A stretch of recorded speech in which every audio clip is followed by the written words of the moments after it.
So eto na nga po mga kapareng, matutupad na kaya yung hinihiling natin na magkikita na nga po sa Malacanang sila Mayor Magalong, Mayor Vico at si Pangulong Marcos para pag-usapan at para isumbong o sabihin na po sa ating Pangulo yung mga congressman na sangkot niya po sa korupsyon sa flood control project po ng gobyerno. Tara, pag-usapan natin.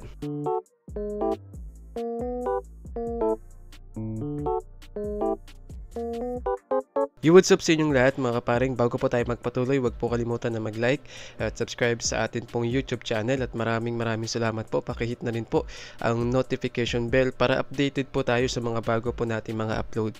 So, eto nga po mga kaparing, matagal na pong hinihingi ni Mayor Magalong na makausap ng personal si Pangulong Marcos sa Malacanang upang pag-usapan niya po, no? At para ibigay personally ni Mayor Magalong kay Pangulong Marcos ang listahan ng mga congressman na sangkot niya po sa flood control project ng gobyerno.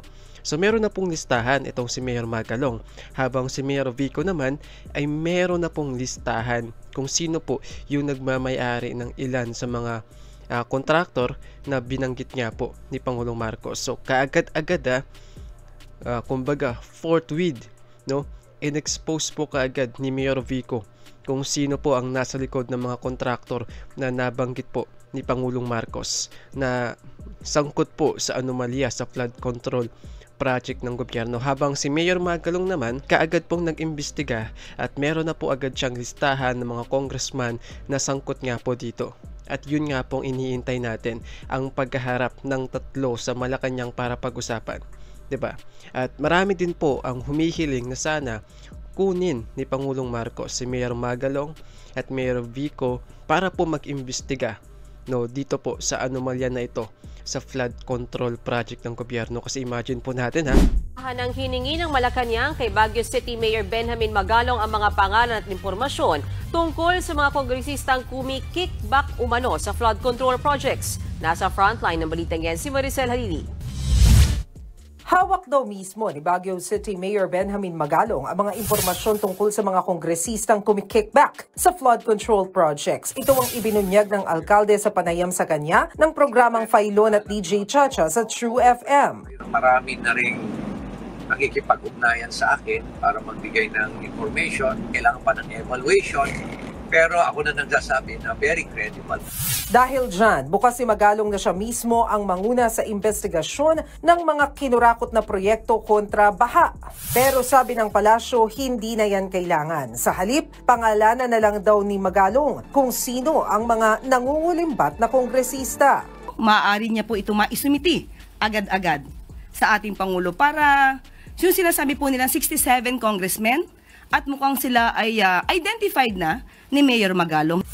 Ayon sa palasyo, nagbigay na ng mekanismo si PBBM kung ano ang mangyayari sa investigasyon. Kaya kung ano man daw ang detalyeng hawak ni Magalong ay maiging sabihin niya na mismo kay Pangulong Marcos. Ang sabi po, agad-agad, mabilisan ang pag-iimbestiga rito. Lahat na makakalap niyong dokumento, lahat na makakalap ninyong mga facts, data, ibigay na agad sa Pangulo. Katulad ng sinasabi nga ni Mayor Magalong, ibigay niyo na yung pangalan ng 67 congressmen. Para kung kinakailangan makasuhan, kasuhan na po. At kung yan dapat kasuhan ka agad, 'di ba? Mabilisan, kasuhan ka agad. Yun nga po yung ultimatum ni Pangulong Marcos, kasuhan ka agad yung mga kontraktor, yung mga congressman, 'di ba? Wala nang patumpik-tumpik pa. Kasi nung una po kasi marami po ang nagdududa na baka ito po ay babaliwalain ni Pangulong Marcos, kasi po alam nyo kung bakit. Yung kanyang pinsan po kasi yung Speaker of the House. So marami po ang nagdududa na baka sangkot po dito, no, ang Speaker of the House, dahil nga po ang Leyte ay nakakuha po ng 200 plus na flood control project. Sino pa nga po ba? Saang distrito po ba galing ang Speaker of the House na si Martin Romualdez? Di ba po sa Leyte? So meron pong mga iilan ang nagsasabi na baka sangkot po ang Speaker, pero wala pa naman po tayong patunay dyan.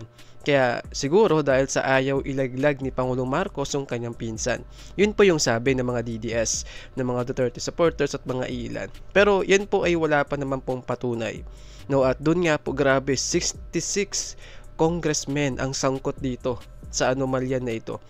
Imagine po natin, ano pong mangyayari yung kung sakali pong makulong itong 66 na ito. Sana nga po makulong, 'di ba? Pero ito mga kaparing, para po sa akin na dapat lang po talaga na manguna sa investigasyon na ito sina Mayor Magalong at Mayor Vico Sotto. Kasi sila po mismo kaagad ang nagbunyag at kaagad na nag-imbestiga ng mga sangkot dito. Una kay Mayor Vico.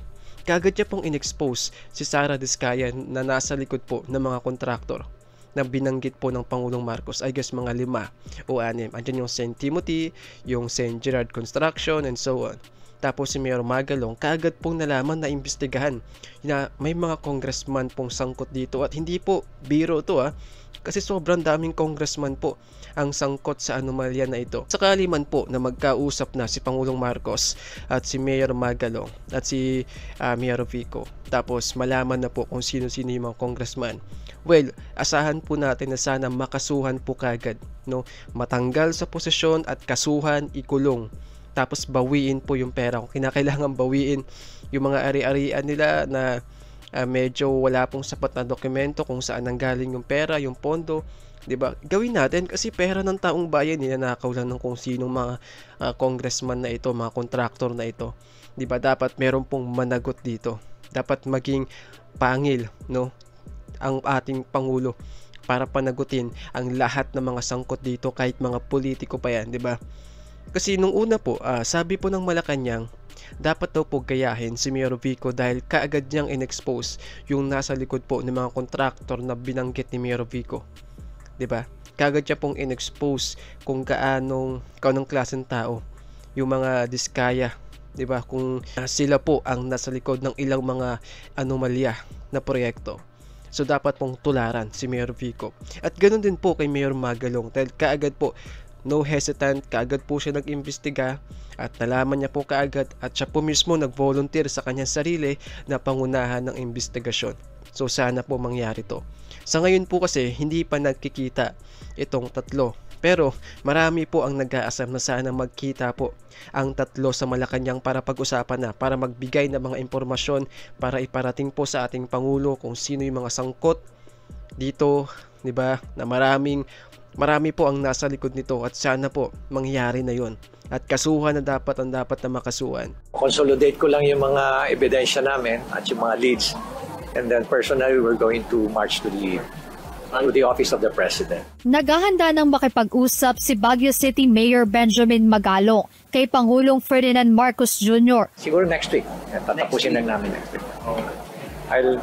We'll get in touch with the office of the President kung kailan siya available. At immediately, kung ano yung date na sinet niya, we're going to visit him. Hindi rin dapat basta-basta ang pagpili sa mga taong magiging bahagi ng investigasyon sa anomalya sa flood control projects. Pag nag-umpisa ka na yan, magdadatingan na yung mga ebidensya.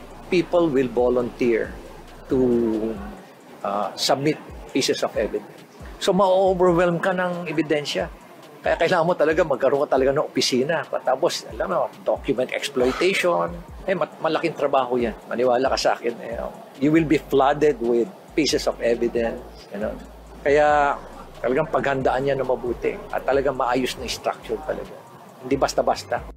I-consolidate ko lang yung mga ebidensya. Yes po mga paring, agree, totally agree po kay Mayor Magalong na hindi po dapat kung sino-sino na lamang yung mag-iimbestiga. Kasi nga po, kung mga congressman nga po yung sangkot dito, kaya hindi po dapat na manggaling po sa Kongreso ang mag-imbestiga. Dapat mga individual person na meron pong karanasan pagdating sa ganitong klase na pag-iimbestiga. 'Di ba? Ito nga po, gaya nga po sina Mayor Magalong, nagpresenta na nga po para mag-imbestiga. Si Mayor Vico handa rin sumama. Go rin po si Mayor Vico. Dahil si Mayor Vico din po mismo nasaksihan kung paano binaboy ng mga kontraktor yung kanilang mga proyekto na grabe ang korupsyon na dati pa ginagawa. 'Di ba?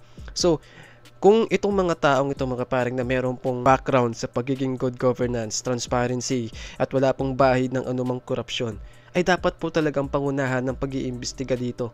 Dapat panagutin yung mga congressman dito. At ito nga po, inaantay po natin ang pagkikita ni Pangulong Marcos at ni Mayor Magalong. So we're not sure yet kung sasama po si Mayor Vico dito. Pero malinaw naman po na sinabi ng Malacanang na dapat po tularan si Mayor Vico dahil po sa maaga niyang pag-expose kung sino po ang nasa likod ng mga kontraktor na nabanggit po ng Pangulong Marcos. So abangan po natin next week. Ito abangan ko po talaga to. Magiging updated po talaga tayo dito sa paghaharap po at pagkikita ni Pangulong Marcos at Mayor Magalong, 'di ba?